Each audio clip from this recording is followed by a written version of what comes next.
the Tertiary Education, Placement and Funding Bill, National Assembly Bill number 49 of 2026, first reading. A bill for an act of parliament to provide for the placement of students and trainees to tertiary institutions, funding of students and trainees in tertiary institutions, establishment of the Kenya Universities and Colleges Central Placement Service, and the Tertiary Education Funding Authority, and for connected purposes. Order number 11, the Basic Education Bill, National Assembly Bill number 50 of 2026, first reading. A bill for an act of parliament to give effect to Article 53(1)(b) of the Constitution, to provide for the system and the structure of basic education, to provide for the administration of primary and secondary education, to provide for quality assurance standards in basic education, to provide for the coordinated provision of scholarships and bursaries in basic education, to provide for the establishment of the Kenya Education Management System, the Kenya Institute of Special Education, and the National Council for Education in Marginalized Communities, and for connected purposes. Order number 12, the Kenya National Education Assessment Council Bill, National Assembly Bill number 51 of 2026, first reading. A bill for an act of parliament to provide for the establishment, powers and functions of the Kenya National Education Assessment Council and conduct of assessments, and to provide for the repeal of the Kenya National Examination Council Act and for connected purposes. Order number 13, the Pre-Service Education and In-Service Training Bill, National Assembly Bill number 52 of 2026, first reading. A bill for an act of parliament to provide for a framework of pre-service education and in-service training in basic education and for connected purposes. Order number 14, the Kenya National Qualifications Framework Amendment Bill, National Assembly Bill number 53 of 2026, first reading. A bill for an act of parliament to amend the Kenya National Qualification Framework Act. Order number 15, the Kenya Institute of Curriculum Development Amendment Bill, National Assembly Bill number 54 of 2026, first reading. A bill for an act of parliament to amend the Kenya Institute of Curriculum Development Act and for connected purposes.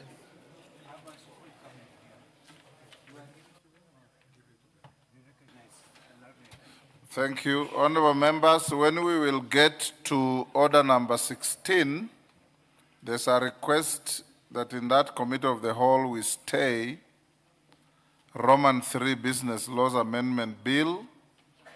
The majority leader and the chair of Finance Committee indicate they will be ready next week. So we'll stay that. So Owen, if you are here, we'll deal with Roman 1, public participation, and Roman 2, planned protection bill. Let's go back to statements. Ken Chonga. Thank you, Speaker. Honorable Speaker, pursuant to the provisions of Standing Order number 44, subsection 2, subsection D, I rise to make a statement on the challenges facing Export Processing Zone EPZ workers together with the residents of Mtepeni Ward, Kilifi South constituency. Honorable Speaker, following the recent upgrading of Mtwapa to municipality status, EPZ workers as well as residents of Mtepeni Ward have sought clarification on the development plans and infrastructure improvements that will benefit them. There is a pressing need to strengthen the security around EPZ companies, workers' residential areas, and the routes used by the employees, particularly those reporting for early morning shifts or leaving work late at night. Increased police presence, adequate security lighting, together with improved security measures are required to protect these workers as well as the area residents.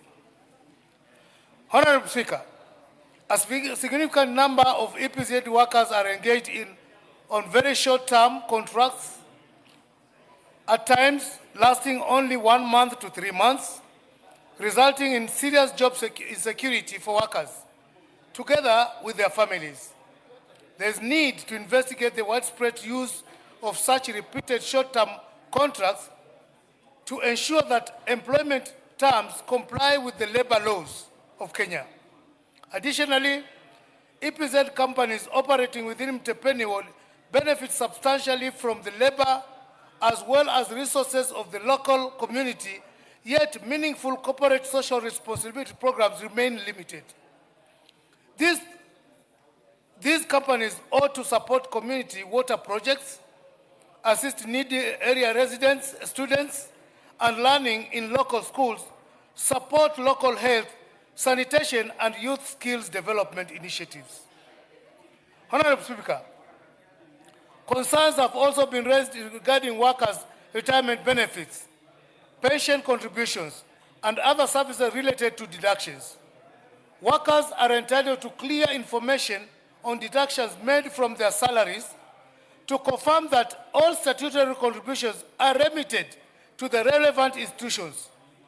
Similarly, female EPZ workers continue to face challenges relating to pregnancy, maternity leave, and reintroduction into work after childbirth, contrary to the laws relating to maternity protection.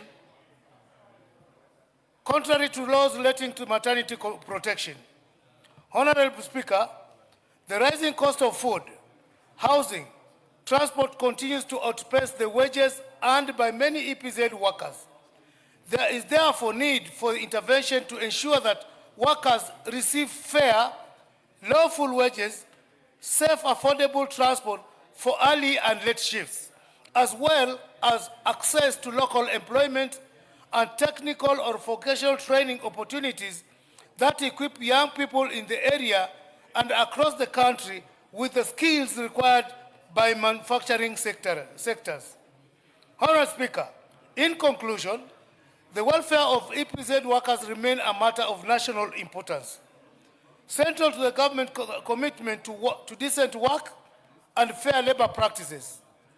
With the support of this House, my departmental committee on labor will continue to engage the Cabinet Secretary for Labor and Social Protection, the National Employment Authority, the Export Processing Zones Authority, and the affected companies to ensure that the labor concerns raised are fully and satisfactorily addressed. I thank you, Honorable Speaker. Yes, Mama Zamzam. Asante sana Mheshimiwa Spika, na mimi niweze pia kuongezea niseme kuwa Mheshimiwa Spika, wafanyakazi wa EPZ wamekaa na matatizo mengi, wanafanya kazi katika sehemu ambayo ni tata sana Mheshimiwa Spika, wanafanya kazi masaa mengi sana na mshahara wao ni mshahara duni sana Mheshimiwa Spika. Mheshimiwa Spika, izingatiwe kuwa kuna wakati pia wale wafanyakazi wa EPZ Mombasa County niliweza kuleta malalamishi yao katika bunge hii Mheshimiwa Spika, na mpaka leo sijaweza kupata majibu mwafaka Mheshimiwa Spika. Unapata hata ile contract ambao wanapewa, mtu amefanya miaka 15 lakini kila baada ya miezi mitatu ama miwili ndio ana renew contract, wakati ambapo kanuni za labor ziruhusu hivi Mheshimiwa Spika. Mshahara ni mdogo, mtu amefanya zaidi ya miaka 20, mshahara wake ni 15,000 na kila baada ya miezi 3 Mheshimiwa Spika anaambiwa awe anaweza ku renew ile contract Mheshimiwa Spika. Wakitoka kazini pia wanatoka kazini usiku, wengine tumepata visa pale ndani ya Mombasa County Mheshimiwa Spika, tumepata visa vya wafanyakazi wa EPZ wamepigwa na wakora, wamekatwa mapanga, security yao iko mbaya sana Mheshimiwa Spika, wakati ambapo pesa ambao wanalipwa pia ni pesa duni. Ukiangalia wengine hata hospitali hawawezi kwenda pia Mheshimiwa Spika kwa sababu ya hali duni. Kwa hiyo na mimi naweza kusema Wizara ya Leba waangalie kanuni na sheria ambazo zimepitishwa katika katiba yetu, zinaangaliwa ili kuweza kuwalinda hao wafanyakazi wa EPZ.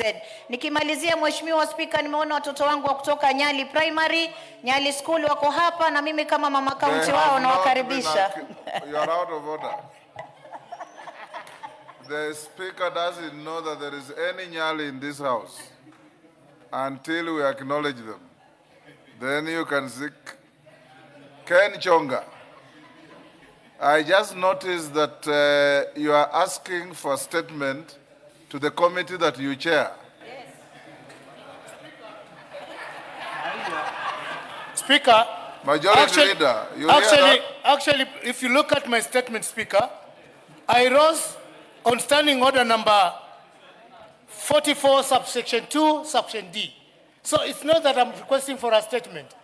It's rather I'm saying I'm going to engage the Ministry, CS Labor, the National Employment Authority, and other relevant institutions regarding the wages and the conditions of service. So what you are doing is you came to play to the gallery, because you could have done that without coming to the floor.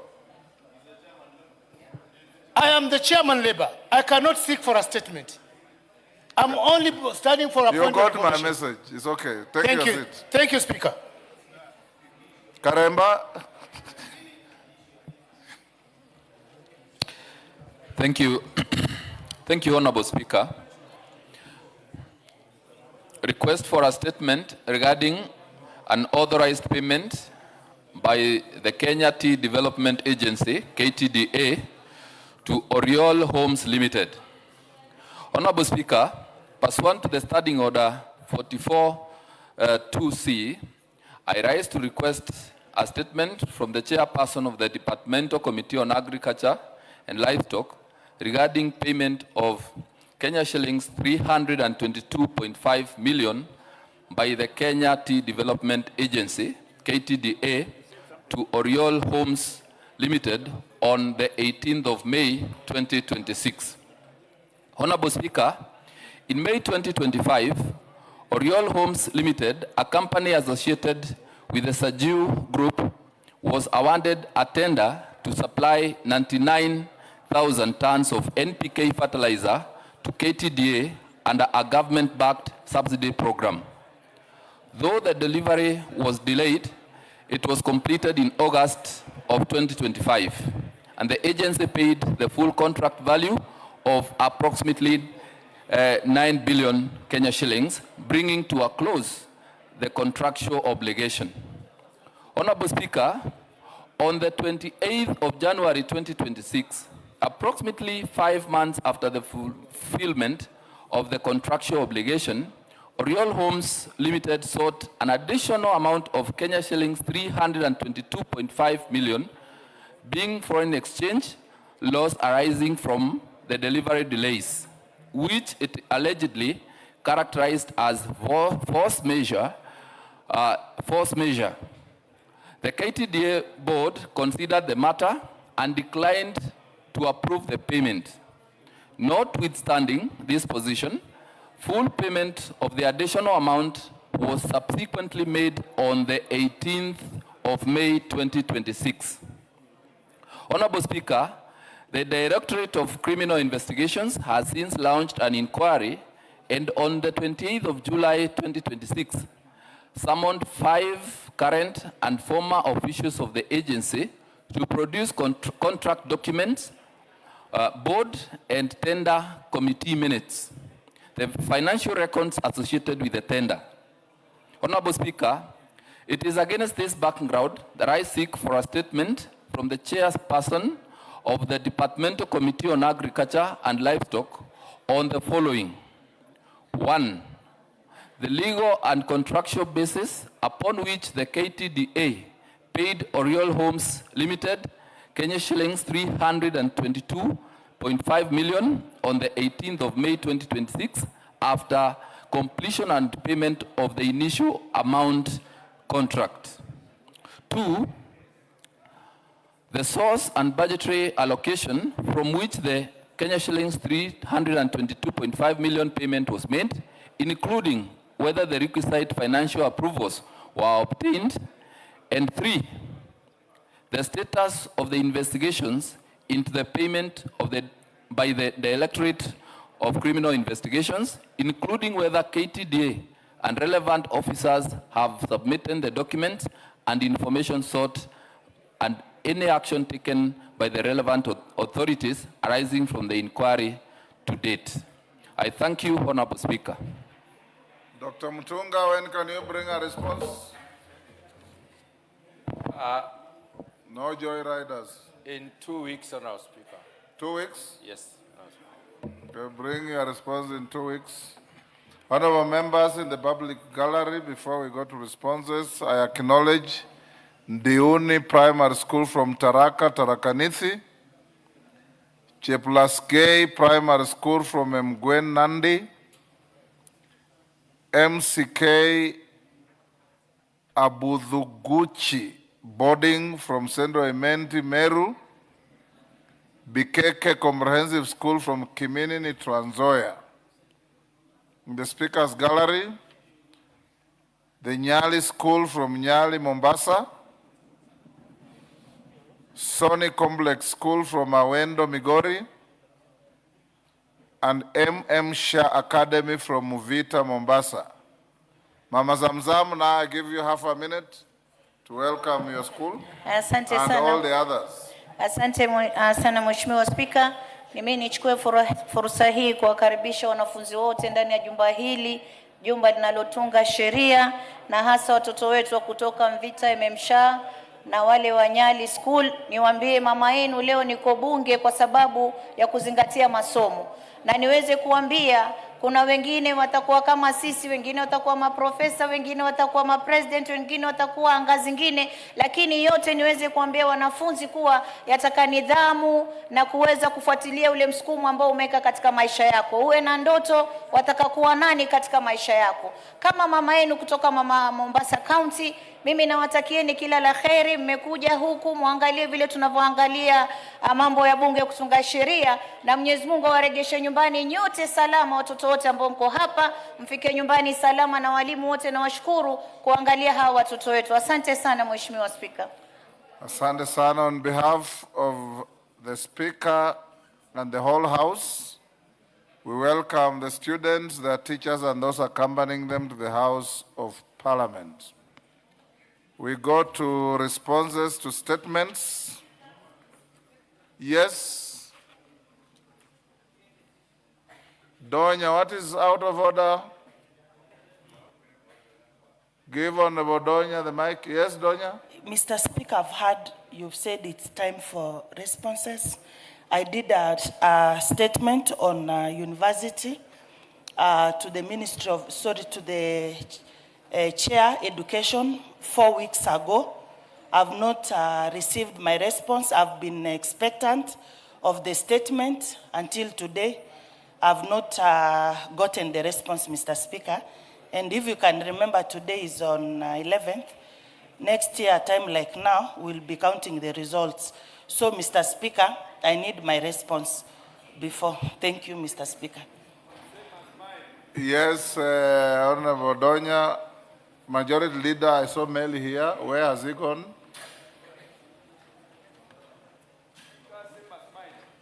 Honorable Meli, is he here? Yes, Karani. Kirima, sorry. I always mistake you for Karani. Wakili, go ahead. Speaker, I also inquired the issue of land gathering and consolidation along the Meru County and the Tharaka County as pertains to my constituency, whereby we had seen that the activity was taking place, and we had inquired from the chairman of Land Committee, and the response has not been done, and the activities are still taking place. We are just stoning people from crashes, community crashes.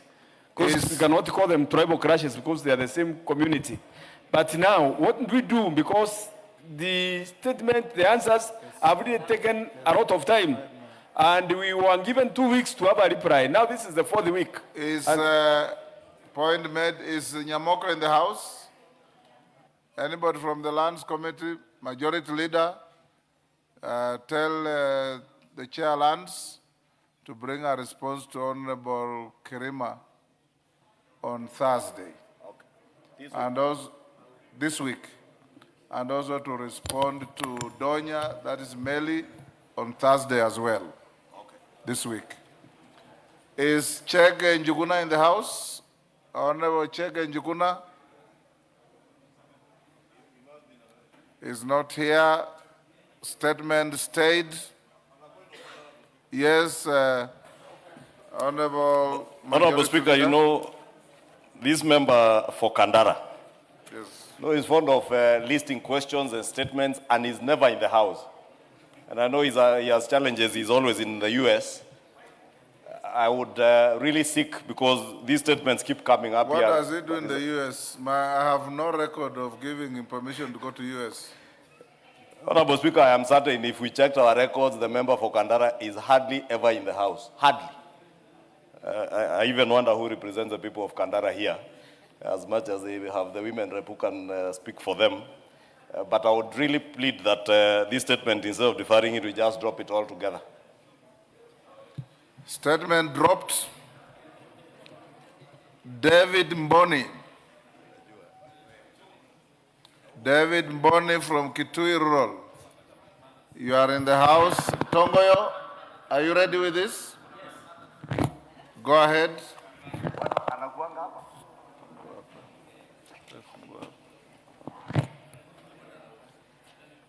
Thank you, Honorable Speaker. I will try to summarize because it's a long one. Honorable Speaker, this is in response to a statement being sought by the said Member of Parliament for Kitui Rural concerning the death of Mr. Joseph Mungau Ilu. And Honorable Speaker, I want to respond as follows. On the 6th February, the Adjutant at National Police College, Embakasi, a campus reported at this is located at Embakasi Police Station, vital bin number 26 of Feb 2026, stating that on the 5th February, Mr. Joseph Mungau, who was an electrician at the college, had allegedly inflicted a throat injury upon himself using a kitchen knife within the campus premises. He was rushed to Nairobi West Hospital for emergency medical treatment, but unfortunately succumbed to his injury while undergoing treatment. Upon receipt of the report, the DCI officers from Embakasi Police Station proceeded to the hospital where they found the body of the deceased, and the scene was documented, and the body was moved to Chiromo mortuary for preservation and postmortem. The detective thereafter commenced the investigation by visiting the scene. The incident, which was examined and documented by the officers from the DCI and were recorded from the 22 witnesses, including police officers, family members, the workmates, and further relevant exhibits, including the kitchen knife, the swabs, and the clothing, which were collected, secured, and preserved as exhibit for further analysis. The preliminary investigation established that Mr. Joseph Mungau, the deceased, was an employee of the National Police Service Commission, having been enlisted on the 1st October 2024 and posted to the Administration Police Training College. In June, the deceased was admitted at Lifebridge Comprehensive Mental Health and Rehabilitation Center for 10 days from the 17th June to the 27th, where he was assessed and diagnosed with the alcoholic-induced psychotic disorder. He underwent treatment and mental stabilized before being discharged. His condition subsequently improved, and he reportedly stopped alcohol consumption. However, in December, he relapsed into alcohol and drug abuse, a condition which was worsened in the month of January, resulting in deterioration of his condition, including failure to report to the duty and episodes of auditory hallucination. On the February the 5th, about midday, the deceased was found seated under a tree within the college compound while exhibiting signs of psychological distress. He was taken and assessed at the college health center, and the counseling session at the college counselor noted that the deceased was in an unstable condition, appeared intoxicated, incoherent, and a short concentration span. He was placed under observation while regular checks conducted on him during the day to monitor his condition. On the evening of the same day, approximately 19 hours, the deceased gained entry into the residence of Mr. Elliot Kipkirui by pushing open the door while the padlock remained intact on the latch lock. Upon gaining entry, he allegedly inflicted a neck injury on himself using a kitchen knife. He was rescued and rushed to the Nairobi West Hospital, where emergency medical intervention, including administration of the 2 liters of normal saline, intubation, and cardiopulmonary resuscitation were undertaken. However, he succumbed to his injury while undergoing treatment at the emergency department. The postmortem examination conducted by the government pathologist established that the deceased sustained a neck incisions wound above the hyoid bone extending from the right side toward the left side. Honorable Speaker, the exhibition collected at the scene were also forwarded to the government chemist, with the results are being still waited for. The investigation are still ongoing. Upon completion of the investigation, the inquiry file will be forwarded to the ODPP. On the report of the finding, I think that has been already been stated that the investigations are ongoing. On the third one, an explanation of the circumstances under which the deceased person was allowed to leave the health facility despite his reported mental status, and whether the adequate precautions were taken care of. Respond as follows.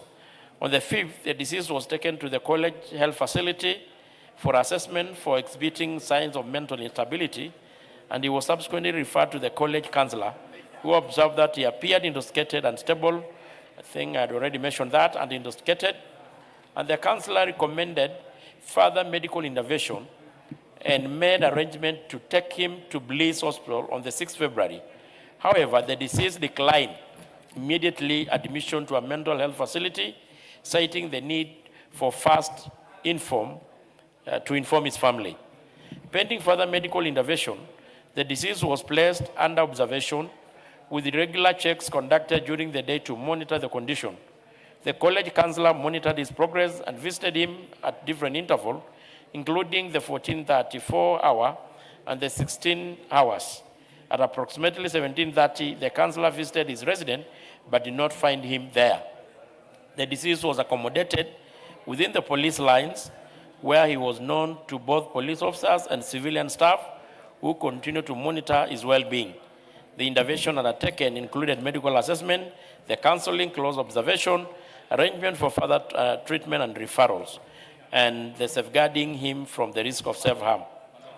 Following the incident, the response team attended the scene and rushed the deceased to Nairobi West Hospital, where emergency medical intervention, including administration of 2 liters of intravenous normal saline, intubation, and pulmonary resuscitation, known as CPR, were undertaken. However, he succumbed to his injury while undergoing treatment at the emergency department. I submit, Honorable Speaker. Very well. Member of Parliament for Kitui Rural, are you in the House? Proceed for your interrogation.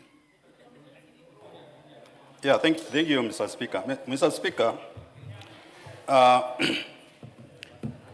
for those who have done econometrics, there is something called multicollinearity problem or issues. When you try to sort out that issue, you generate more issues which are even worse than the issue you are supposed to solve. Mr. Speaker, I have 3 issues which have come from that statement. 1, the statement is alleging that the victim inflicted himself a throat injury using a chicken knife. The first question is, who is this person who is alleging the person inflicted himself the injury? That's the first question. And the statement is not addressed that issue. 2, the statement is talking about recording a statement from 22 witnesses, including police officers, family members, and workmates. Mr. Speaker, These are issue incident which happened on 5th February 2026 in Administration Police College, where there's security. But now the issue is, up to now, where is the report? From 5th February to now is 5 months. So where is the report? So where is the report? Mr. Speaker, the statement is also saying there was no foul play. Mr. Speaker, in my portal, in my telephone, it's clear that this person was slaughtered. So, and this is a case, you know, in 1990s, we had a case whereby somebody was murdered, but the statement from the police was that this person killed himself, poured acid on himself, and burned himself. So, Mr. Speaker, I reject that statement. Totally reject. In fact, if I was the chairman of that, I would not have read that statement. It's a half-baked statement. Thank you very much. Chair, there are 3 issues you have to respond to. Proceed and respond to them. I hope you are following. Yeah, I am. Very well. I am, Honorable Speaker. And to be honest, they were member. Okay, let me do justice to that. You may take your seat. Let me hear a comment from Doctor and then yourself. Thank you, Mr. Speaker.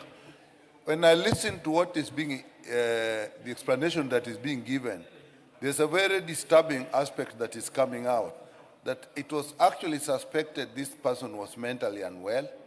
He was actually taken to a health facility. Admission was recommended to an institution where he would be taken care of, and he was not admitted on the grounds that he declined and that his family, until his family is informed. That in itself is actually gross negligence, because the first sign of mental illness is lack of insight. You cannot hold responsibility on them that they decline. Now, normally there's provision that in that situation, there would be forced admission, or at least their families are found and they're kept in the facility until that is done. So to let them go, and then I gather that he was then taken to a police station or a place like that. If you can't admit somebody in a hostel who is mentally unwell, why are you putting them in another institution? So I think there's need to go further into it, particularly the person, the hospital or the institution that turned down the admission on the basis of that the patient declined. Thank you, Mr. Speaker. We've heard you, Chair. You may now proceed and give your comments on the 3 issues. Thank you, Honorable Speaker. To my extent, I want to agree that the response given is a little bit very disturbing, because the Member of Parliament showed me the photo in his phone, which purportedly said to be of the victim. But, Honorable Speaker, given the circumstances to which the said victim, that he was mentally disturbed, he was actually in police facilities, I will just beg for patience to wait the investigation to take its due course. I know 6 months is still a little bit long time, but I want to assure the colleague and the family and the country that we are going to get to the bottom of the situation and come back with a satisfactory response in due course.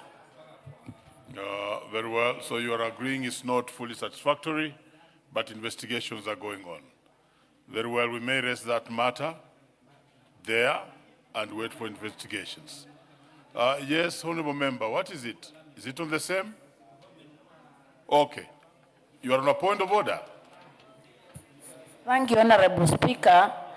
I gave in my statement for the whole of last year. I was told to do it on affordable housing again this year. I was promised a response in 2 weeks after recess. I'm not getting any response, so I'm requesting for your intervention. I also did a statement on the issue of internal security, on the issue of the 18 girls that were sent home from Kigajo Training Institute. I was promised an answer 2 weeks after recess, Honorable Speaker. I'm not getting any idea of where the response is. Thank you, Honorable Speaker. We've heard you. Chair housing. Do you have the chair housing in the House? Yes. Any member of that committee? I think leader, other members, leader, I'm instructing you to deal with that matter by making sure that the chair housing is able to bring the statement. All the members who are in front of me, you are consulting, but a little bit too loud. I was asking the leader to actually get to the chair housing for a statement that was sought by the honorable member and has never been brought to the House. But on the second matter, we have the chair internal security on the 18 girls. Yes. Could you make a comment on the same? A statement was sought. Yeah, I agree, Honorable Speaker. It's among the several questions we are still waiting for responses from the ministry. We are actually doing our best to see whether we can fast track and get the response in the course of the week. But now I instruct you to expedite quickly so that the statement comes to the House. Now let's move to the next statement, and these are response to statements. This particular one, check it out. It is on frequent power outages and state of electricity infrastructure in Malindi constituency by Honorable Amina Mnyazi MP Malindi. Chair Energy? Yes, Mulanya. Honorable Speaker, I have the response. I don't know if the honorable member is in the House to receive the response. Is the Honorable Amina Mnyazi in the House? Thank you. She's not in the House. So table the statement. We move to the, yes, just table the statement. She's not in the House. Thank you. Thank you. I'll table. Yeah. We move to the next one. These are response to statements on delayed electricity connection in Malinya area by Honorable Bernard Shinali, Ikolomani. Is Honorable Bernard in the House? Very well. Bernard is in the House. You may proceed. Thank you, Honorable Speaker. I have the response in regard to the question raised by the Honorable Member for Ikolomani in relation to delayed electricity connection in Malinya area. Honorable Speaker, in regard to reason for the prolonged delay in connecting electricity to the Ikolomani Constituent Industrial Development Center at Malinya Market despite completion of the required infrastructure and payment of requisite connection charges, the response is as follows. The Micro and Small Enterprise Authority, on behalf of the Constituent Industrial Development Center at Malinya Market, applied for electricity connection under reference E 243-120-21-120-092 and was issued with a quotation amounting to Kenya shillings 1.8 million. Subsequently, partial payment totaling to a sum of Kenya shillings 1.7 million paid in two installments of 765,000 on 9th March 2022 and a sum of 1,001,000 paid on 20th May 2026 were made towards the connection, leaving an outstanding balance of 127,262 shillings. As the full quoted amount was not settled within the validity period of the quotation, which was 90 days, the quotation lapsed in accordance with the applicable connection procedure and was reviewed to reflect prevailing cost at the time of implementation. Following the review, a new quotation amount of 1.8 million has been issued, resulting in the outstanding amount required to facilitate completion of the connection to be 149,043. The delay in completing the connection has therefore arisen from the outstanding balance on the connection charges and the subsequent review of the quotation after the expiry of the original validity period. Kenya Power remains committed to facilitating the connection and has continued to engage the customer to expedite the completion of the process. Question number 2, status of the electricity connection works, including the responsibilities of the respective agencies involved and the specific timelines for completion of the pending works to enable operationalization of the center for the benefit of the local enterprise of the resident of Ikolomani constituency. Honorable Speaker, the application remains active and the responsibility of the respective parties are as follows. On micro and small enterprise authority, settlement of the outstanding connection charges under the revised quotation is required. Kenya Power, the completion of the electricity connection works and energization of the facility upon confirmation of the full payment and fulfillment of the applicable connection requirements. Ministry of Energy and Petroleum and other relevant government agencies continued coordination and support towards operationalization of the facility for the benefit of the local enterprises and residents of the Ikolomani constituency. A revised quotation amounting to a sum of Kenya shillings 1,892,406 shillings was issued on 26th June, and upon settlement of the outstanding balance of Kenya shillings 149,043, Kenya Power will prioritize the completion of the connection and energization of the facility within 28 days.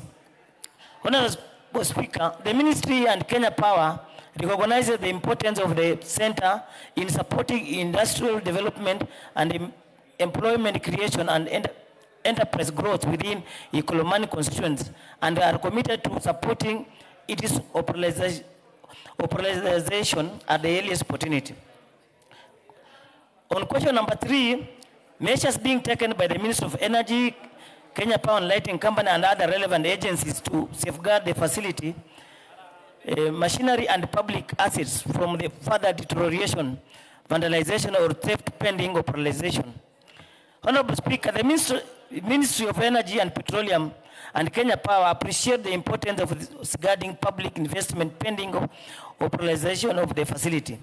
To enhance protection of the electricity infrastructure and associated public assets, Kenya Power continues to undertake community sensitization and public awareness programs within Malinya Market and the surrounding areas through stakeholder engagement, public barazas, and media campaigns.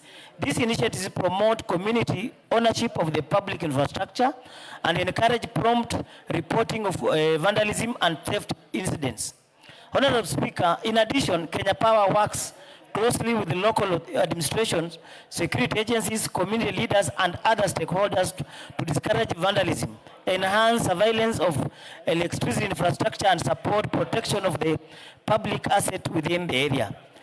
Honorable Speaker, the Ministry and Kenya Power remains committed to working with all stakeholders to ensure the facility is connected to the electricity and operationalization for the benefit of the residents of the Ikolomani constituency. That's the response, Honorable Speaker.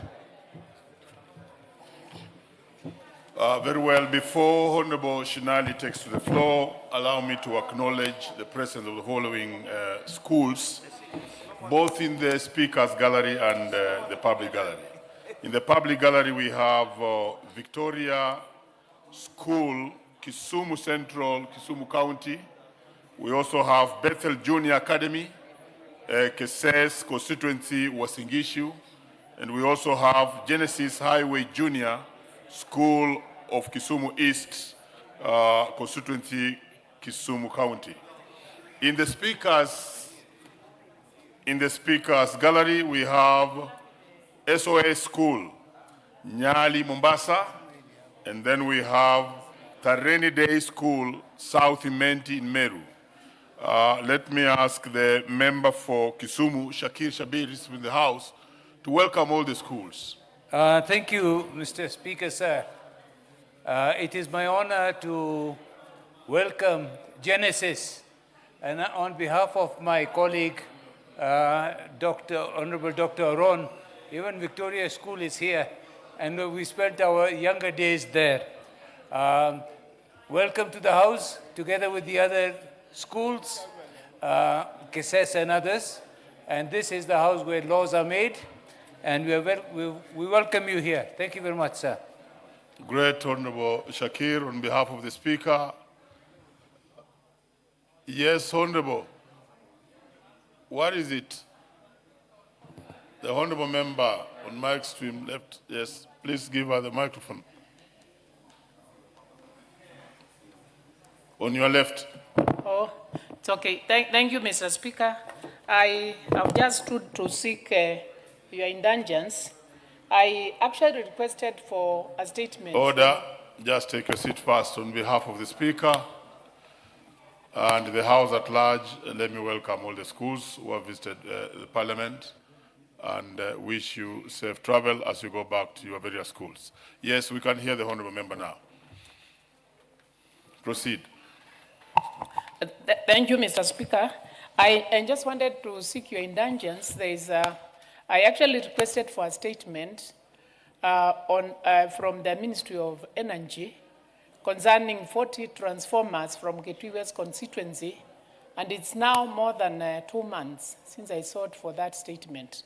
I'm just requesting for indulgence so that I can know the status. Thank you.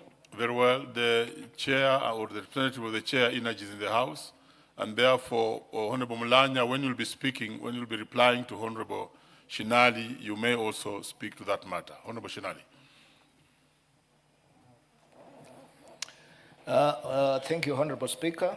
Honorable Speaker, Honorable Mulanya is not giving us an accurate answer because, Honorable Speaker, the first quotation was 765,000, which was paid.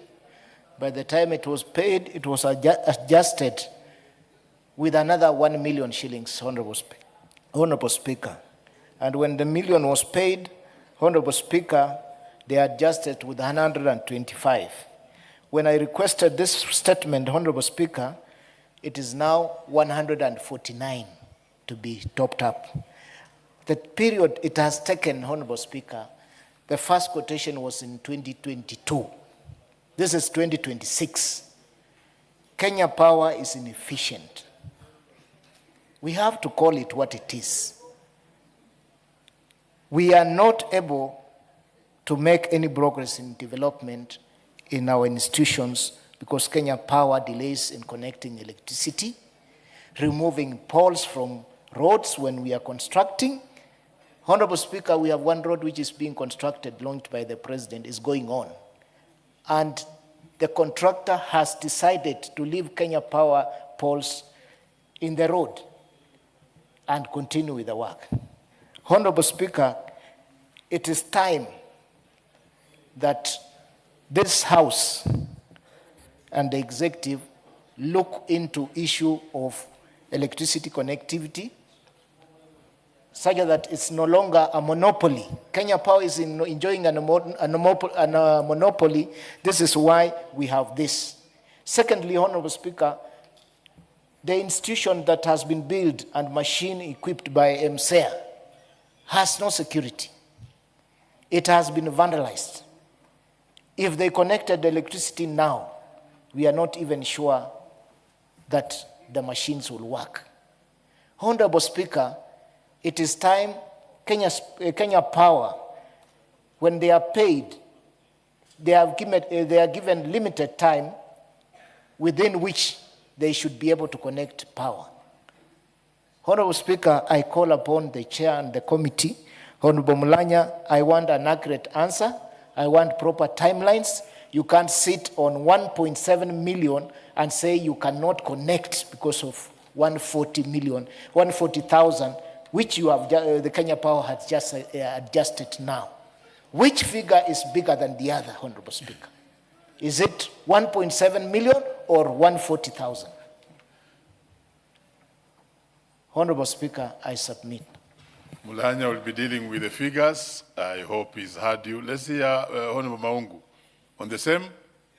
Yes. Mr. Speaker, thank you. And then you'll follow. For giving me an opportunity to also joyride on what Honorable Shinyali has said. And this is with regard to some inefficiencies being witnessed by Kenya Power. Mr. Speaker, we have programs that were initiated around 2024, connectivity, last mile connectivity. We went to our people, did public participations, and we had many programs, Mr. Speaker. A very good program that was going to uplift connectivity, especially in the western part of this country. But, Mr. Speaker, Kenya Power has been unable to expedite or ensure that this work is done. The President had a very good intention and was very intentional in ensuring that Western Kenya is powered. But Kenya Power is somebody, Mr. Speaker, either inefficiency or lack of it, Mr. Speaker. We reach the Energy Committee to really sanction Kenya Power and know what is the status of the massive electrification program that was to happen in Western Kenya, including Rwanda, where I come from. We went out in 2024 December, Mr. Speaker. This program was supposed to end last year in December. Right now, like in Rwanda, Mr. Speaker, at about 27 projects. Right now, only 17 have been done. What's happening that there is that low uptake? Comparatively with REA has been a bit faster, but Kenya Power kuna shida. Very well. Yes, let's hear Honorable here on the same. Joy Riders, you can take a little. Thank you, Mr. Speaker. I want to join. Overwhelming now. I want to join the two members, Honorable Shinali and Maungu, in actually bringing out the inefficiency in Kenya Power, Mr. Speaker. Mr. Speaker, even the Honorable Maungu is talking about a project as recent as 2024. In my constituency, I have been pursuing 5 projects which were supposed to be implemented in 2019. Mr. Speaker, they gave rogue contractors. They cannot monitor efficiency.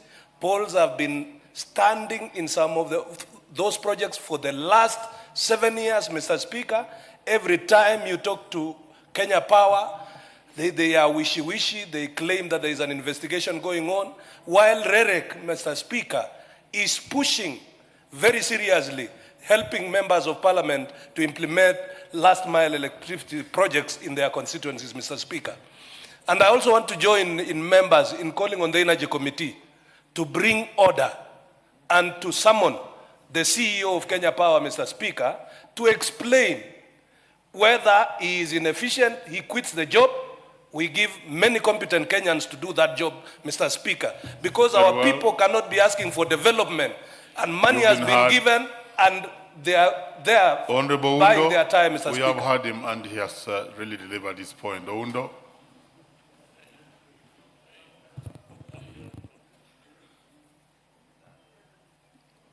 Honorable Oundo. Yes, thank you, Honorable Speaker.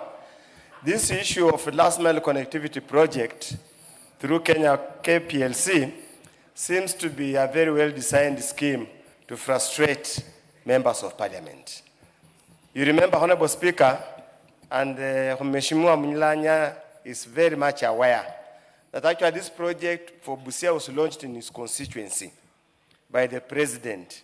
And I think it must have been there, was it 2023 or somewhere around there? Honorable Speaker, in my constituency, had about 27 projects. Since then, I've only accomplished 2. It's an embarrassing situation. And then when we say that the government is inefficient, people think we are talking out of nothing. It's practically every Kenyan can see. How can it take more than 2 years to just complete a small project? How inefficient can a government be? Can we make efforts to make sure this work is completed so that if there is any trace of respectability about this government, we can talk about it. Thank you, Honorable Speaker. Finally, let's hear Honorable there. And then we shall hear Wakili, and we conclude with Wakili. Take 1 minute. Thank you, Mr. Speaker. Mr. Speaker, I want to ride on what my colleagues have just discussed.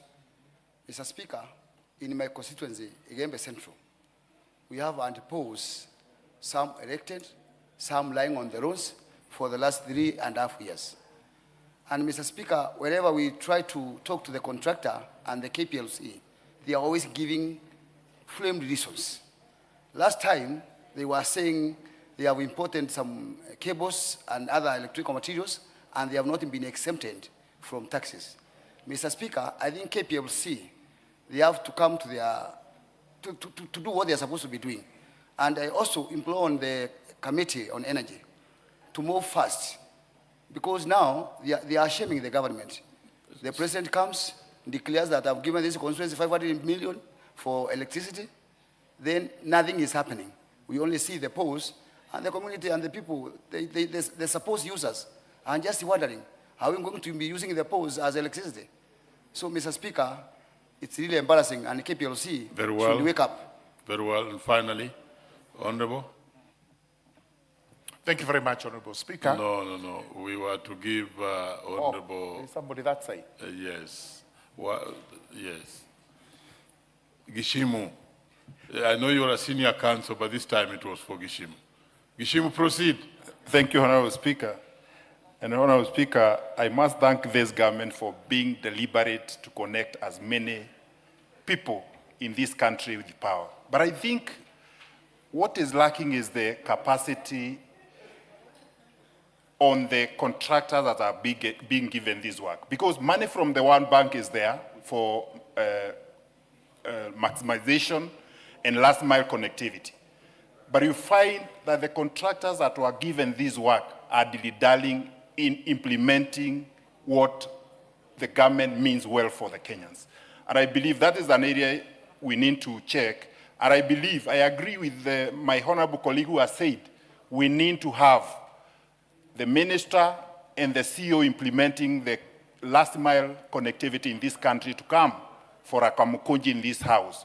Because I believe money is there, but the implementing agency is going slow. And I believe, like in my constituency, because I'm also speaking for my constituency, I have 8 projects which are just lying, no pole deliveries, no connectivity, though I've been able to connect about 3 or 4. The others, like Emmanuel, Mushongwa, Karido, Gadiro, and Kebore are still lying. And I believe this is an area that requires a lot of intervention and urgency. Honorable Martha, 1 minute. Thank you, Speaker, for your indulgence. And I want to ride on what other members have said, and I support Honorable Gishimu. There is this thing, Mr. Speaker, that the REREC team comes to the ground, does design, requests for paperwork, so they create hope that electricity is coming. Then when it is actually done, Mr. Speaker, they only say out of 100 people that they are going to do 30. Some of these REREC schemes, Mr. Speaker, like I have one in my constituency called Gatondo, they have waited for meters for 2 years, Mr. Speaker. And recently the PS came to my constituency and announced another. And Mr. Speaker, that puts us in a very bad situation because we look like we are lying, yet we are not the ones doing the implementation. Sending this team, they only should do that when the money is there and when they are assured that this will be done and done in good time. Finally, Senior Counsel. Thank you very much, Honorable Speaker. Honorable Speaker, I think we should call to order Kenya Power and RELEC, because we may say that the government is inefficient when actually we know for sure that these responsibilities are delegated to RELEC and Kenya Power. And that this is exactly where the problem is, because when they give hope to citizens, then it fade away. Sincerely, that cannot be service delivery, and those CEOs and whoever is in charge should be called to book. And where there is a problem, they should either be told to rectify it, or eventually they should actually be shown the door. Because the reason we say this, everywhere in the country there is a hue and cry of electricity supply. We cannot bury our heads anymore. We know the budget is just about to be released by Treasury, and we must see RELEC and the Kenya Power all over the country supplying citizens with the power, Tharaka constituency included. Thank you very much. I think it has been flogged enough. Honorable Mulanya, I'll be speaking to you over this matter in a few, Leader. In fact, the whole matter is coming back to you. Thank you, Honorable Speaker. I have not the concern raised by my colleagues on the issue. And first, in response to the issue raised by Honorable Shinali, Honorable Speaker, the Honorable Member acknowledged that the payments were made in 2 installments, and actually admits that the first payment of 765,884 was made on 9th March 2022, and the second installment of 1,001,000 was made in May 2026. This was made outside the contractual period of 90 days, and that's why Kenya Power had revised now the quotation from the initial amount of 1.7 million now to the sum of 1.8 million. So therefore requiring the agency to, the customer to top up a further sum of 149,043 shillings. That is the position. So if there are any other issues, perhaps we'll follow up on the issue with the Kenya Power so that we give the accurate position to the Honorable Member. On the other issues raised by my colleagues, Honorable Speaker. And they're overwhelming, yes. Pardon? There are many issues. Yeah, there are many issues. That's why I was saying that on the issue of delayed, actually this is the issue raised by the Honorable Maungu, Honorable Hillary, and Honorable Undo, and Honorable Karidho, and even Honorable Gashumo are related to the EFDB2 project. Honorable Speaker, this is an issue that we raised last week with the PS Energy, together with the CEO, Kenya Power, on why these particular projects were delayed. It's not true, as my Honorable Oundo put it, that the project was launched by the President in my constituency in the year 2023. It was actually launched in the year 2025.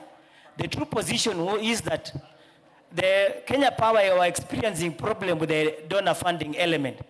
The donors initially required that all invoices by the contractor be approved outside Kenya, which was in France, and that issue was resolved early this year. Now, the other issue that now was reported to the committee this last week when they had the last meeting was that the contractor was experiencing problem with the supply of electricity poles.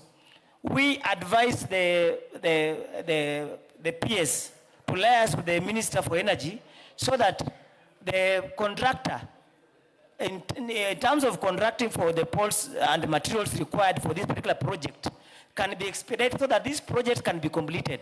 We are expecting a report this week to the committee, so I'm not in a position to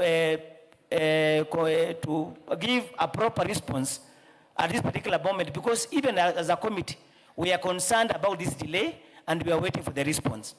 On the issue raised by the Honorable Wangari on surveys by REREC, we have taken note of the same, and as a committee we'll follow up so that with the REREC so that we can have these particular services done properly. Thank you, Honorable Speaker. Yes, Honorable Shinali, we really must execute and complete this business. Honorable Speaker, I'm totally disagreeing with Honorable Mulanya.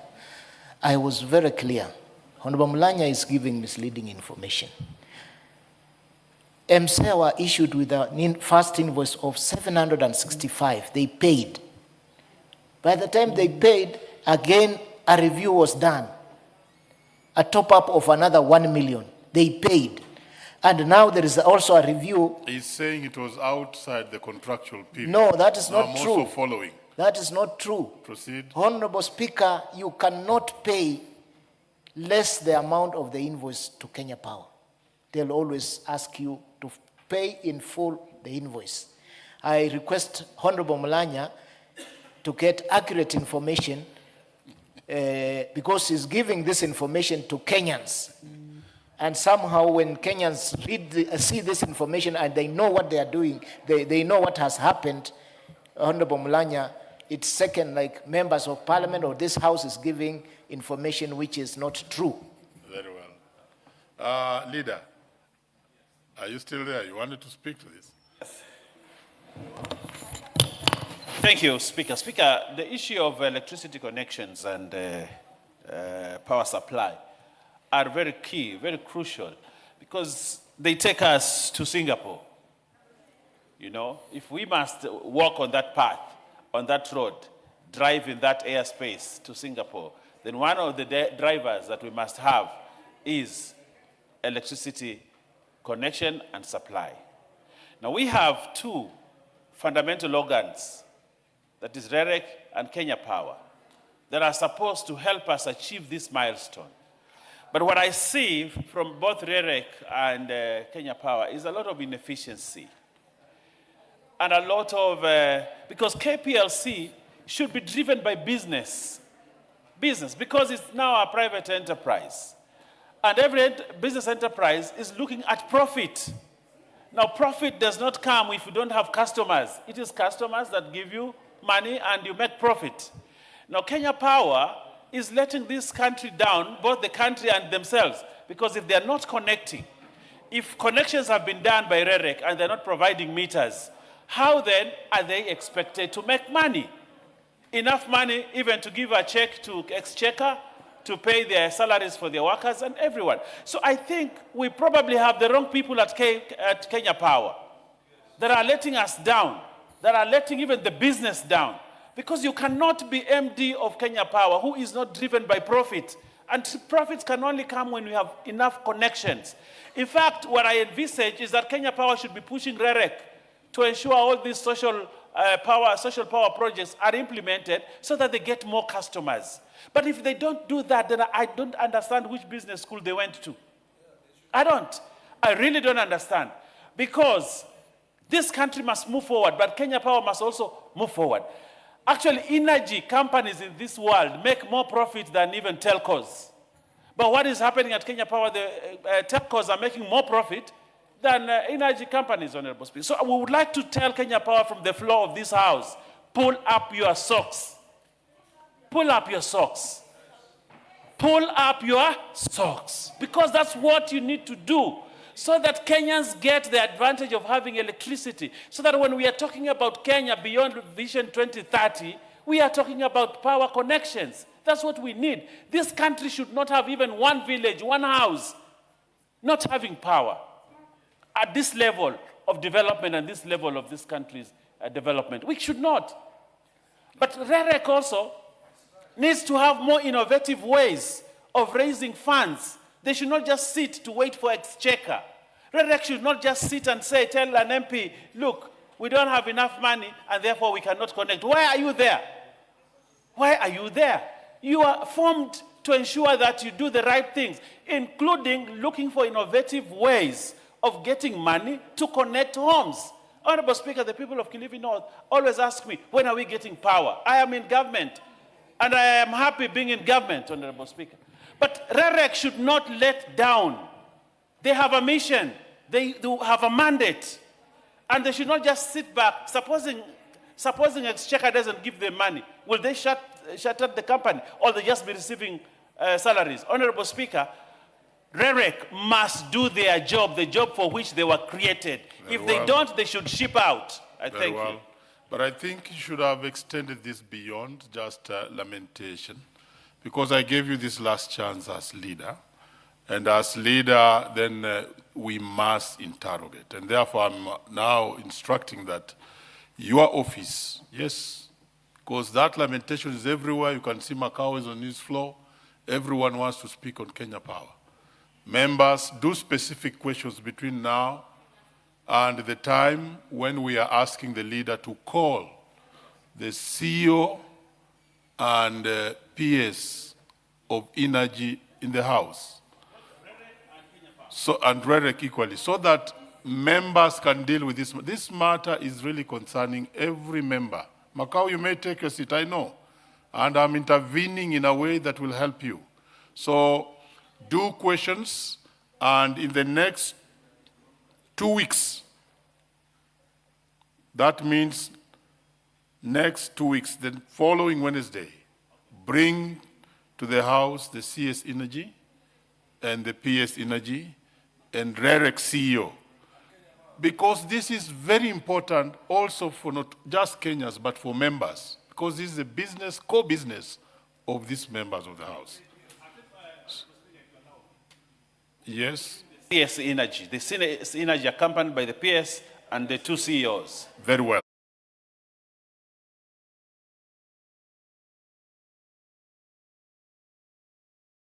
Now we hear him, but we have closed. Mr. Speaker, anytime you see members from both sides of this House concerned, it is a matter that is affecting Kenyans. Sure. And one thing I want to commend the Deputy Leader of Majority is that it is true. When you look at how Kenya Power is conducting its business and RELEC, then it leaves a lot to be admired. And I am so happy to hear him say he finds it very difficult to explain to his people what is happening despite him being in the government. One, Mr. Speaker, when the CS and the PS comes to this House, we must now, as a House, align budget of one, we even begin with Ketraco, the transmission of that power, then how it goes to RELEC, then how Kenya Power comes in. And Mr. Speaker, in fact, I feel very embarrassed by Kenya Power. They are totally confused. Even right now, they don't know regions. I have seen them in Joska. Joska is in Mavoko. And before, Kenya Power used to control Joska from Ruai, which is Nairobi. Now they transferred those functions to Tala office. Then the same people from Kenya Power are going to Joska and its environs are telling them they install meters from Nairobi. Yet they're the ones who fixed them, they are the ones who sold to them, and they are now disconnecting homes because of their inefficiency. So, Mr. Speaker, I agree with you totally. We need to call the CAs here and the PS and let them tell us how much money they are allocating to those two power agencies, RELEC and Kenya Power. Very well. Thank you very much, Mr. Speaker. Very well, members. Don't let yourselves down, and please document what you are now telling me, so that on that day, these comes as specific questions about your constituencies. I'm also affected. I'll be doing the same. Let's move to the next response, and this one is on registration of community groups and community-based organizations by Honorable Joyce Kamene. This is the chair, Social Protection. Are you in the House? And is Yes. Honorable Joyce in the House? Joyce Kamene, she's in the House, you may proceed. Thank you, Honorable Speaker. The Honorable Joyce Kamene, MP for Machakos County, on 17th of June 2026, requested for a statement on the floor of the House regarding registration of community-based organizations. Mr. Honorable Speaker, on the steps being taken by the ministry to ensure implementation of a user-friendly platform to streamline the registration process for community-based organizations, popularly known as CBOs, Mr. Speaker, the State Department for Social Protection and Senior Citizens Affairs, through its Directorate of Social Development, is mandated to register community groups and community-based organizations as per the Kenya Groups Registration Act Cap 108A of the laws of Kenya. Pursuant to Executive Order number 1 of 2025 and the Government Directive on Digitization of Public Services and mandatory use of e-citizen platform for the government fees and charges, the Directorate operationalized the Community Development Management Information System, CDMIS, as the official platform for registration, management, and oversight of community-based organizations. The CDMIS is integrated with the e-citizen to support online application submission, electronic payment, document verification, and approval processes, Mr. Speaker.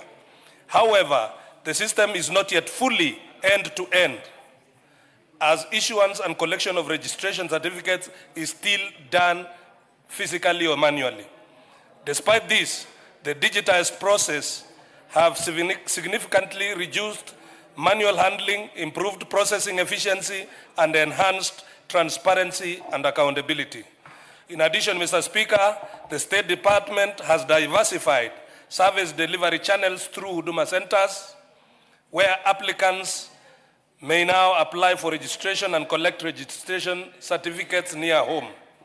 This decentralization of services points have improved accessibility, reduced travel costs for applicants, and brought services closer to communities across the country, Mr. Speaker. To improve usability, the State Department continues to refine the system through simplification of application workflows, reduction of unnecessary data entry requirements, and enhancement of user interface to make it more accessible to users with varying levels of digital literacy. The system is also being strengthened through ongoing enhancements focused on stability, cybersecurity, data integrity, and interoperability with other government systems to ensure reliable and secure service delivery. Overall, Mr. Speaker, the implementation of CDMIS, supported by e-citizen integration and continuous system improvements, has enhanced efficiency, accessibility, and transparency in the CBO registration process. Honorable Speaker, on whether the ministry has undertaken a review of registration process and related costs to ensure efficiency in delivering service to low-income communities and vulnerable populations, Mr. Speaker, the Directorate of Social Development undertook a nationwide public participation during the development of the regulations to Community Groups Registration Act, Capo 8A, the draft Community Groups Regulations, Mr. Speaker. A regulatory impact assessment was also conducted and a statement prepared, since it was noted that provisions of the Act relating to registration of groups would impose significant costs on the community, Mr. Speaker. During this process, stakeholders raised concerns relating to registration requirements, administrative procedures, and the prescribed fees. These views were systematically collected, consolidated, and considered in the review and refinement of the draft regulations to ensure that they are responsive to the needs of community groups, particularly low-income and vulnerable populations, Mr. Speaker. Feedback received from stakeholders and members of the public directly informed the ongoing policy and regulatory review process, with a focus on enhancing registration framework, with a focus on enhancing efficiency, reducing administrative burdens, and ensuring that the registration framework remains inclusive and accessible to all categories of community organizations, Mr. Speaker. The draft regulations have since been finalized and are currently before the Office of the Attorney General for processing prior to publication and eventual submission to Parliament for placement before the Chepkonga-led Committee on Delegated Legislation for approval, Mr. Speaker. This stage is intended to assure legal conformity, policy coherence, and alignment with the broader government framework governing community development structures. Mr. Speaker, the registration fees prescribed in the schedule to the draft regulations are as follows, Mr. Speaker, and it is important for me to mention. For community-based organizations, registration costs will be 5,000 shillings, renewal 500, and replacements 2,500. For self-help groups, Mr. Speaker, registration will be 1,000, renewal 300, and replacement 500. Community project will cost 1,000 to register, Kenya shilling 200 for renewal, and Kenya shillings 500 for replacement, Mr. Speaker. To conduct a name search, for all community groups, the cost is set at 100 shillings per application, which cuts across even the business registration, Mr. Speaker. These proposed fees were determined through review process during the regulatory impact assessment in order to balance affordability for community groups with the need to sustain administrative regulatory functions of the State Department. Mr. Speaker, it is important to note that all payments are made electronically through the eCitizen platform in line with government policy on cashless service delivery. Mr. Speaker, this has enhanced transparency, reduced leakages, and improved efficiency in revenue collection and service delivery. Overall, the review, Mr. Speaker, the review process, Mr. Speaker, has been structured to ensure that the registration framework. Chairman, you know, when a member rises on a point of order, and me being a seasoned moderator, let's hear what is really out of order. Mr. Speaker, I have a lot of respect for the Honorable Chairman. Honorable Mutai is the only person who is guaranteed to have a seat here next year. Mr. Speaker, we have just discussed about Kenya Power, the connectivity. Mr. Speaker, there are CBOs back in your constituency who cannot access to a cyber, who cannot access to power. How can these CBOs apply or pay electronically, Mr. Speaker? You are out of order. You are completely out of order. And being a seasoned member of the House, and especially when I'm seated here and you rise on a point of order, I give you the seriousness with which it deserves. You know the real time when you would have rose to speak to this. And indeed, I would have still given you the time. Proceed, Chair. Thank you, Mr. Speaker, for protecting me from my friend Macau. He should have given me the benefit of finishing the response so that he can interrogate after the questioner, Mr. Speaker. Thank you, Mr. Speaker. Overall, the review process has been structured to ensure that the registration framework conducted in line with the provisions of the Community Groups Registration Act Cap 108A is efficient, transparent, and responsive to the needs of low-income and vulnerable communities while maintaining accountability, sustainability in service provision. Mr. Speaker, Honorable Speaker, measures put in place to ensure... You need to summarize. I'm finishing up, Mr. Speaker. To ensure that we support vulnerable groups to facilitate formal recognition without penalties on compliance. Mr. Speaker, you will allow me this because I think it was the core of Mheshimiwa Kamene. The State Department has undertaken structured capacity building for sub-county social development officers on the use of administration of the Community Development Management Information Systems. This is aimed at strengthening front-line support to community groups, particularly vulnerable and marginalized populations. At the community level, sub-county officers provide direct assistance to groups with limited digital literacy, Mr. Speaker, or inadequate access to ICT resources, Mr. Speaker. This ensures that the vulnerable groups are not excluded from registration due to technical or capacity-related constraints.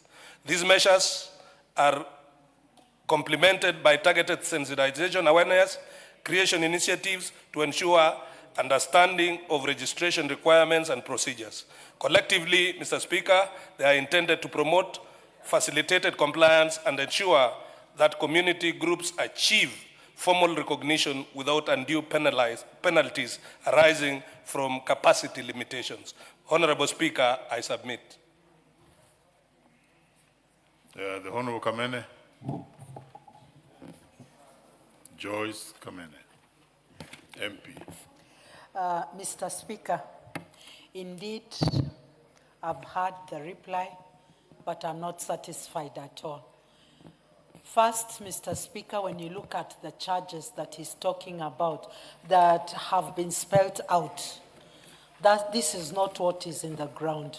I can tell you for sure, last month, I was with them registering, and these are the fees that you are given, 5,550 for the e-citizen, 2,000 for updating the system, 1,000 certificate of training for the groups, 200 for printing of certificate. So when you stand here and say that they only pay 5,000, I wonder which is this you're talking about. And as we know, these are vulnerable women who are trying at least to come together and start off their small projects that will empower them. And for them to be recognized, we need to give them at least some special prizes. If it is 5,000, let it be 5,000. Don't bring in these added fees that do not even appear here. And when you talk of them being an e-citizen, I ask myself, women in Lungulweni, to get to the e-citizen, surely, where will they get these services? There are so many areas in Kidukini. I've been there and they keep asking the same question. Why can these systems be improved? At least, yes, I know you're trying to improve them, but a lot has to be done. And please, can you find out very well, what are these charges? Because what you've told us is not what exactly. There's a big difference between 8,250 and 5,000. Please, let's protect our women, because we need them to come together to start these activities so that they can support themselves from the grassroots. Thank you, Mr. Speaker. Honorable Macau. Thank you, Mr. Speaker, and I'm sorry for not following the flow of the debate, but however, it really hurt me, and I thought the memory of how Kenya Power has disadvantaged Kenyans really drove me to ask that question. However, my proposal to this chairman will be, for example, because now we realize it is not possible and easy for all CBOs or CBO members who will wish to apply or even be registered or renew, they don't have the luxury of doing the same because of being disadvantaged by that connectivity, both of internet and power.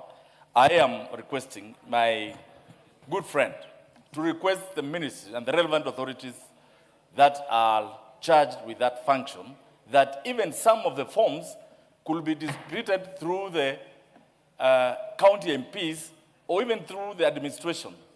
You know, the assistant chiefs, the chiefs, we have those forms so that they can apply through them, and then they reach the relevant offices so that Kenyans can benefit from wherever they are, however local, however, interior they are.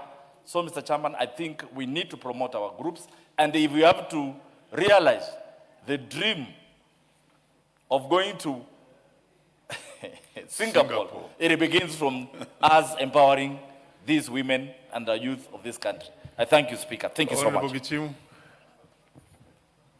Thank you, Honorable Speaker. I also appreciate the social fiber that these self-help groups usually provide at the local level, and they need to be supported.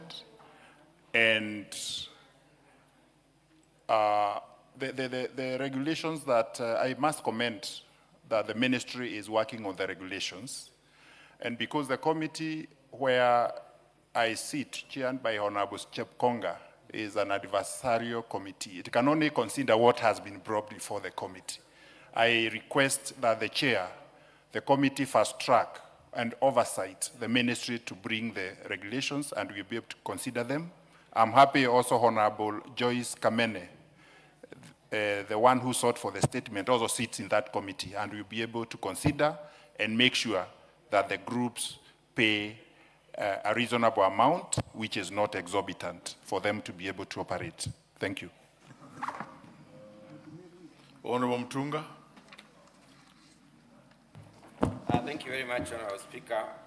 Speaker, I would like to add my voice to the issue of formed groups or forming groups and the way they are handled by the offices, especially the Office of the Social Development. Honorable Speaker, we have decrees that indicate the number of people who should even join these groups. And sometimes it is difficult to share benefits, especially when you look at the devolved funds, or rather the declared funds like the Women Enterprise Development Fund, the Youth Enterprise, and so on. It is very little. Sometimes 100,000 shillings for 30 people, it takes it is very little when divided. It is good for the regulations to capture the numbers by way of reducing. There is nothing wrong with having a group of 5 if they can agree to do the work, so that at least when they share this money, it makes sense. The other issue, Honourable Speaker, is a turnaround time. Sometimes women groups are delayed at these offices because of a signature, for instance, of a person who is not present, or because the officer is not in the office, and it takes months before they keep on going there. It is important for officers in the offices to realize that people are wasting time to go to these offices. I've had cases in my constituency where officers have deliberately delayed women groups from progressing because they are not available, and it is not right. So it's good to be sympathetic to them. Payments aside, they also need to be proactive and responsive to the women groups. Chair, and as you answer, this was a very good question from Honorable Joyce Kamene, because even in our areas, we don't hear of 5,000, we hear of 7,000. You could also speak to how will it be transmitted back to the constituencies and the lowest level, that those are the costs that should be charged. Proceed. Thank you, Mr. Speaker, and I want to thank the passion of the Honorable Joyce Kamene, because like all of us, Mr. Speaker, we understand that women and all these vulnerable community members are the foundation and engines of economic development at the grassroots level. Mr. Speaker, the charges that I was attributing to are not the charges that the Honorable Joyce Kamene is talking about. I am talking about the charges that have been proposed in the regulations. So what I was reading, Mr. Speaker, could be different from what Honorable Joyce Kamene is saying, because these regulations are yet to come into force. They are currently at the Attorney General's office for processing and then for transmission to Parliament. So when those regulations come to the floor of the House, Mr. Speaker, and they are processed by the delegated committee, this will be the official fees that will be then posted across the country, and to remove the brokers who overcharge 8,000, Mr. Speaker. The regulations are intended to clean that space and that mess, Mr. Speaker, where the dubious charges which cannot be accounted for were springing from all corners of the country, Mr. Speaker. And I also want to agree with Honorable Macau, because this thing is connected to power, because power carries the fiber optic. So if we do not take deliberate action to make power available in all corners, this thing will be a deferred dream. And secondly, Mr. Speaker, on the issue of the presence, every so often, Mr. Speaker, we come before the Budget Committee for enhanced resources to make sure that we have sub-county social development officers in every constituency. But, Mr. Speaker, this House, because you know the priorities are going to roads, brick and mortar, while leaving the real engine that is supposed to transform, this sector has always been left. So, Mr. Speaker, you will help us so that when we bring a request to this House that we need to enhance the officials on the ground so that the accelerated activity reaches the most targeted, Mr. Speaker, resources are availed so that we do that. Otherwise, from the ministry perspective, I want to confirm to this House that the ministry is committed to making sure that these processes are available at every remote village in this republic, Mr. Speaker. I thank you. As we raise the matter, I would want to indulge Honorable Millie Odhiambo. Honorable Millie, because you sit in the House Business Committee, and there's this regulation that is lying at the Attorney General's office on the fees to be charged for registration of all these community groups. If you could please raise it at the House Business Committee so that it can be undertaken by the Speaker, because this will really help many people. Yes. Thank you, Mr. Speaker. I'll take it up. Thank you. Next order.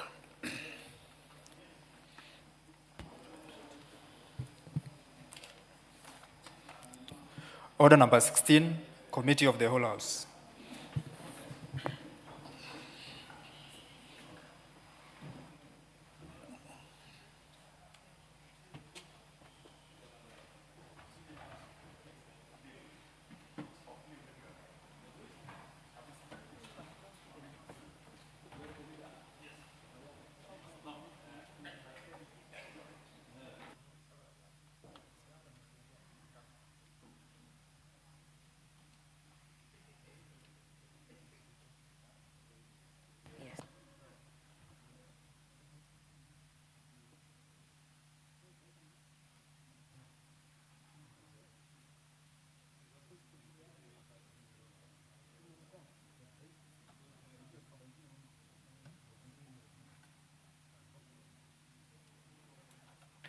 Order, honorable members. We are now in the committee of the whole for the Public Participation Bill, National Assembly Bill number 44 of 2025. Clause 3. I propose the question that clause 3 be part of the bill. There is a proposed amendment. Chair Jailak.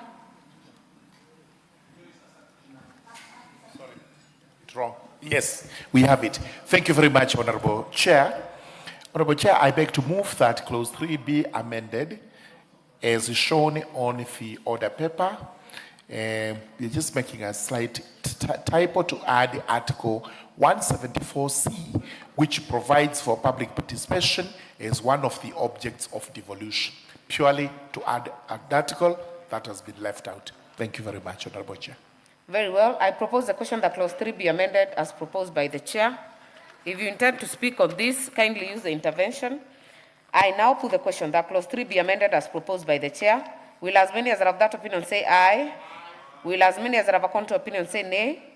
The ayes have it. I now put the question that clause 3 as amended be part of the bill. Will as many as are of that opinion say aye? Will as many as are of a contrary opinion say nay? The ayes have it. Clauses 4 and 5. These have no amendments. Honorable members, I propose the question that clauses 4 and 5 be part of the bill. I now put the question that clauses 4 and 5 be part of the bill. Will as many as are of that opinion say aye? Will as many as are of a contrary opinion say nay? The ayes have it. Clause 6. I propose the question that clause 6 be part of the bill. Chair Jailak. Thank you very much, Honorable Chair. I beg to move that clause 6 be amended as shown on the order paper with a slight re-amendment which appears as clause 6D. And what we propose to do here is to have it state as follows. In the case of the judiciary, the courts established under Article 162 of the Constitution, and the justification is that while we have given institutions to be responsible for public participation, there was a proposal that the CRJ be responsible for the judiciary, but we feel that because we have removed the other CEOs, so that it remains forever, that it's the institution that is responsible for public participation. For the case of the judiciary, we must also bring it under all the courts established under Article 162 of the Constitution. I beg to move. Very well. I propose the question that clause 6 be amended as proposed by the chair. I now put the question that clause 6 be amended as proposed by the chair. Will as many as are of that opinion say aye? Aye. Will as many as are of a contrary opinion say nay? The ayes have it. I now put the question that clause 6 as amended be part of the bill. Will as many as are of that opinion say aye? Aye. Will as many as are of a contrary opinion say nay?